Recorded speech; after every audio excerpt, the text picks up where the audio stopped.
تعالى اقول لك ازاي احنا قصتنا السيراميك في الحمام الصغير ده عشان يطلع بالشكل الاحترافي اللي انتوا شايفينه ده.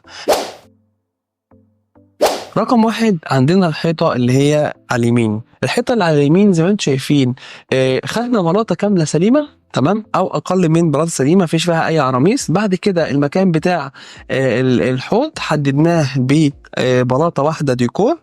بعد كده المكان اللي هو فيه الخوارنقات اللي هو اللي جوه بلاطة واحدة كاملة. بعد كده الحيطة اللي في الوش دي خدناها بلاطتين كاملين. بعد كده عندنا في الحيطة اللي هي الأخيرة اللي هي اللي على الشمال دي عندي بلاطة كاملة ثم بلاطة كاملة. تقسيط محترم جدا جدا جدا، ادى احساس بالوسع لان ما فيش اي عراميس موجودة اصلا باينة واكنها كلها بلاطة. هو ده اللي احنا بنقول عليه ان لازم يكون في مكتب فني بيدرس الامور دي عشان يطلعها على اعلى جودة. معلومة بسيطة من تسليماتنا في المعادي وبس كده.